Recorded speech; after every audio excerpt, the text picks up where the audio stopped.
और पेट्रोल और डीजल की कीमतों पर महंगाई की मार थमने का नाम नहीं ले रही है। ईंधन के दामों में 2 दिन की स्थिरता के बाद आज यानी बुधवार को एक बार फिर से बढ़ोतरी दर्ज की गई।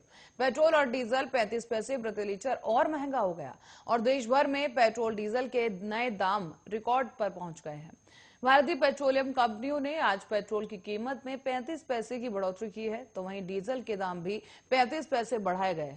सार्वजनिक क्षेत्र की तेल विपणन कंपनियां द्वारा जारी किए गए लेटेस्ट अपडेट के मुताबिक राष्ट्रीय राजधानी दिल्ली में पेट्रोल 106 रुपए 19 पैसे प्रति लीटर हो गया है, जबकि मुंबई में 112 रुपए 11 पैसे प्रति लीटर के उच्चतम स्तर पर पेट्रोल पहुंच गया है।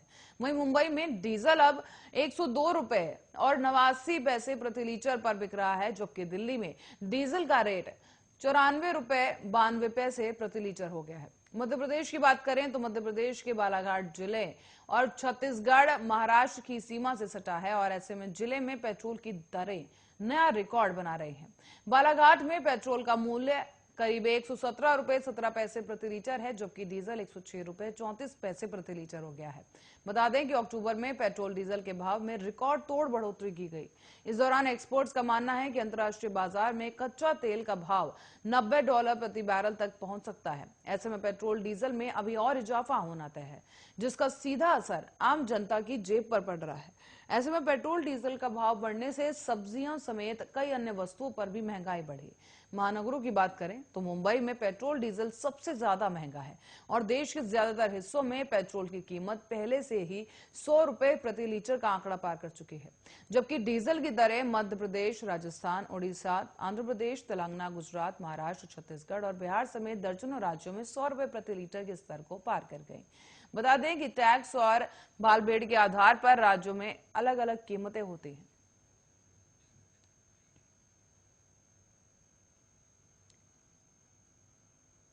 तो वहीं इस पर हमारे साथ चर्चा के लिए हमारे गेस्ट जुड़ चुके हैं कैप्टन आई सिंह, जो कि कैप्टन आई सिंह जी, आपको बहुत बहुत स्वागत है आर्या न्यूज पर। जी धन्यवाद मैडम। सर, लगातार कीमतों में बढ़ोतरी हो रही है, जो आम आदमी है उसकी जेब में लगातार कटौती की जा रही है, क्या कुछ कहेंगे?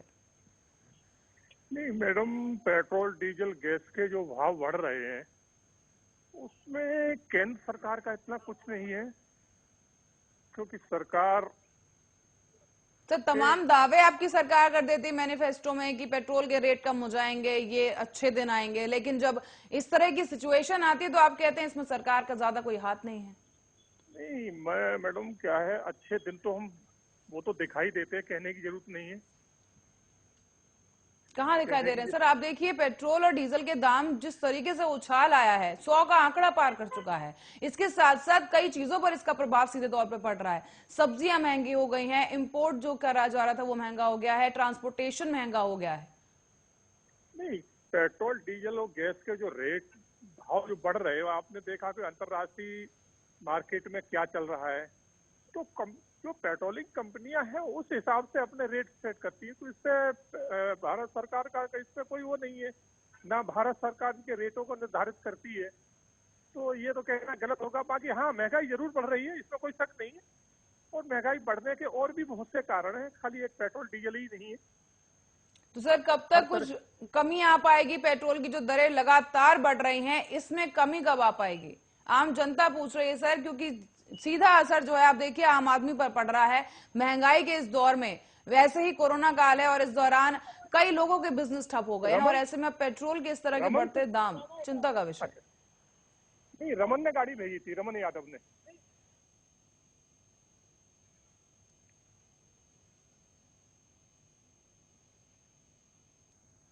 चलिए कैप्टन आई सिंह जी, आपको बहुत बहुत धन्यवाद हमारे साथ जुड़ने के लिए। तो वहीं आपको बता दें दर्शकों को कि बालाघाट में पेट्रोल का दाम 117 रुपए के दाम को पार कर चुका है और इसके साथ ही लगातार इजाफा देखने को मिल रहा है। पेट्रोल और डीजल की कमी जो है, जो रेट हैं इसके पेट्रोल और डीजल के लगातार बढ़ रहे हैं और इस दौरान जो कंपनियां हैं, तेल कंपनियां हैं, वो कुछ दिन स्थिरता बनाए रखने के बाद एक बार फिर से पेट्रोल के दाम में लगातार बढ़ोतरी कर रही हैं और सिर्फ अक्टूबर महीने की बात की जाए तो करीब 17 बार पेट्रोल और डीजल के दामों में बढ़ोतरी की जा चुकी है। तो वहीं इसके साथ साथ आपको बताते चलें कि दिल्ली में भी पेट्रोल का जो आंकड़ा है वो 100 के आंकड़े को पार कर चुका है और अब बेहद ही जल्द जो है दिल्ली में भी पेट्रोल के दाम और भी बढ़ने की जो है उम्मीद जताई जा रही है। बता दें 106 रुपए के आंकड़े पर पहुंच चुका है पेट्रोल दिल्ली में, और इसके साथ साथ दिल्ली समेत मुंबई, महाराष्ट्र पूरा और इसके साथ साथ मध्य प्रदेश और गुजरात में भी पेट्रोल के दामों में इजाफा लगातार बना हुआ है।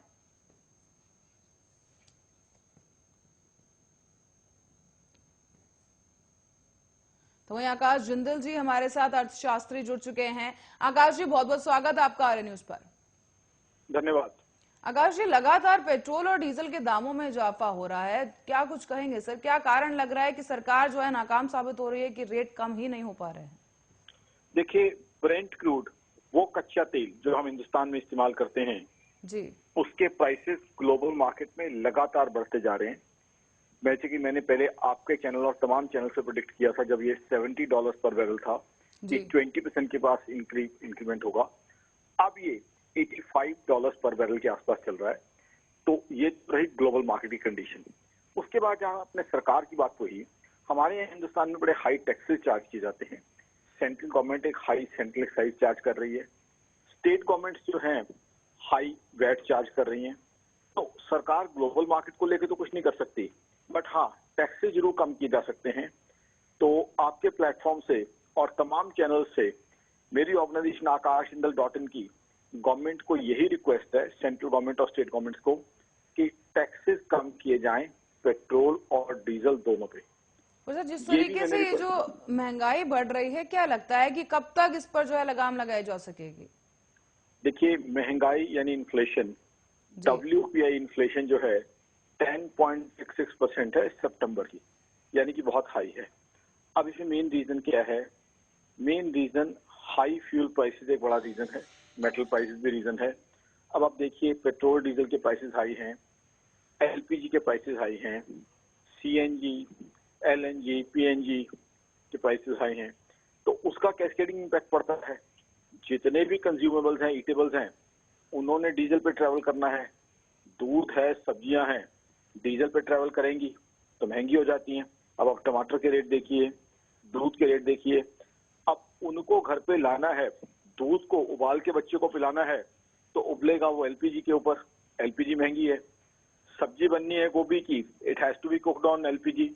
तो entire process right from production, because diesel is also being used by our agriculturist brother, right from production to transportation to cooking, everything has become costlier. तो इसी वजह से जो है इन्फ्लेशन बढ़ती जा रही है। मेरी ऑर्गेनाइजेशन akashjindal.in का मानना है कि जब तक टैक्सेस कम नहीं किए जाएंगे, चाहे तो सेंट्रल गवर्नमेंट और स्टेट गवर्नमेंट दोनों टैक्सेस कम करें या इनको GST में लाया जाए, तब तक महंगाई कम होती नहीं दिख रही है। क्योंकि पेट्रोल, डीजल और गैस के ऊपर बाकी सारी चीजें कहीं ना कहीं डायरेक्टली या इनडायरेक्टली डिपेंड करती हैं। उसके अलावा कोल की शॉर्टेज भी चल रही है कंट्री में, तो कोल की शॉर्टेज भी एक बड़ा रीजन है महंगाई बढ़ने का। तो ओवरऑल हमारी कंट्री के अंदर फ्यूल को लेकर हमें पॉलिसी बनानी होगी, और on a medium term and longer term मेरा ये मानना है कि 75 to 80% हम जो है क्रूड यानी कच्चा तेल इंपोर्ट करते हैं। इसी बीच एक सवाल ये भी उठ रहा है कि GST में पेट्रोल को लाने को लेकर भी चर्चा की गई थी, लेकिन नहीं लाया गया है। क्या लगता है, क्या कुछ कारण रहे? जी हाँ, ये बहुत दुख और निराशा की बात है। मेरी ऑर्गेनाइजेशन akashjindal.in का मानना है कि वो एक सुनहरा मौका था जब GST काउंसिल की मीट हुई थी और उसके अंदर ये डिस्कशन के लिए चीज आई थी कि GST में लाए या नहीं। अब उसमें तमाम पॉलिटिकल क्लास ने हमें निराश किया है। अब GST काउंसिल में किसकी वोट्स हैं? सेंट्रल गवर्नमेंट जहां बीजेपी है, स्टेट्स कुछ में बीजेपी है, कुछ में कांग्रेस भी है, कुछ में रीजनल पार्टीज भी हैं। लेकिन ओवरऑल पॉलिटिकल क्लास से हमें निराशा हुई है। सभी पॉलिटिकल पार्टियां कहती हैं कि हम महंगाई कम करना चाहते हैं, लेकिन GST काउंसिल में जो है ये चीज पास नहीं हुई। तो GST काउंसिल में पास हो जाती तो बहुत अच्छा था। तो अब GST काउंसिल वाली बात तो आसपास होती हुई नहीं दिख रही है, क्योंकि GST में एजेंडा में रखा जाए, फिर मीटिंग हो, फिर पास हो, वो बहुत लंबा प्रोसीजर हो सकता है, क्योंकि एक अपॉर्चुनिटी हमने मिस कर दी है। तो ऐसे में हमारे पास अभी भी तरीका ये है कि सेंट्रल गवर्नमेंट एक्साइज कम करे, स्टेट गवर्नमेंट जो है वैट कम करें। ये एक तरीका हमारे पास है। जिससे हम जो इसे कम कर सकते हैं। आकाश जी, GST जैसे में कि मौजूदा स्थिति है, ऐसे में राज्य सरकारें जो है पेट्रोल की कीमत पर मोटा टैक्स जो है यहाँ पर वसूल रही हैं, जबकि केंद्र सरकार के टैक्सेस कहीं ज्यादा होता है। वो तो क्या ऐसे में टैक्स को कुछ निर्धारित कर देना चाहिए ताकि थोड़ा तो असर मिल सके? देखिए, टैक्सेस तो दोनों ही हाई चार्ज कर रहे हैं, सेंट्रल गवर्नमेंट भी और स्टेट गवर्नमेंट्स भी। जी। हाँ, अगर स्टेट गवर्नमेंट्स अपनी तरफ से, मैंने तो स्टेट गवर्नमेंट्स को भी रिक्वेस्ट की है कि आप इनिशिएटिव लीजिए, आप वैट कम कीजिए, उसके बाद जो है हम लोग सेंट्रल गवर्नमेंट से भी ये प्रेशराइज कर पाएंगे कि देखिए स्टेट गवर्नमेंट ने इनिशिएटिव लिया है, आप क्यों नहीं टैक्सेस कम करते। तो इसलिए अगर सेंटर एक्साइज नहीं कम कर रहा तो स्टेट्स जो नॉन बीजेपी स्टेट्स हैं वो भी इनिशिएटिव लेके अपना वैट कम कर सकती हैं। कई स्टेट्स हैं जो नॉन बीजेपी रूल्ड हैं, कुछ में कांग्रेस है, कुछ में रीजनल पार्टीज हैं। तो अगर वो इनिशिएटिव लेके कम करते हैं तो we'll be able to pressurise the centre. तो टैक्सेस तो दोनों तरफ से हाई चार्ज किए जा रहे हैं, क्योंकि जैसे जैसे रेट बढ़ता है टैक्सेस तो उस प्रपोर्शन में बढ़ जाते हैं। परसेंटेज अगर सेम भी है तो अमाउंट जो है ज्यादा हो जाती है। तो टैक्सेस तो आज की तारीख में कम होने चाहिए। मेरी ऑर्गेनाइजेशन akashsinghal.in का मानना है कि सरकार की आज की तारीख में फाइनेंसिस की पोजीशन वीक है कोरोना के कारण, इसके बारे में कोई शक नहीं है। सरकार ने यहाँ पे सेंट्रल गवर्नमेंट ने एक बहुत बड़ा successful massive pan India vaccination programme भी किया है। उसके लिए तो मैं प्रधानमंत्री नरेंद्र मोदी साहब को सैल्यूट करता हूँ। बहुत अच्छा प्रोग्राम किया है।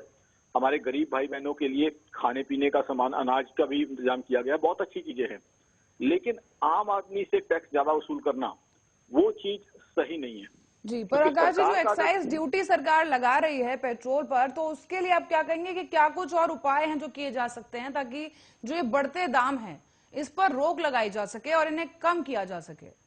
देखिए, 4 उपाय हैं जो किए जा सकते हैं। जी। पहला ये है कि इस समय ग्लोबल बोरिंग बढ़ाई जाए। एनआरआई से मसाला बॉन्ड के थ्रू पैसा रेज किया जाए।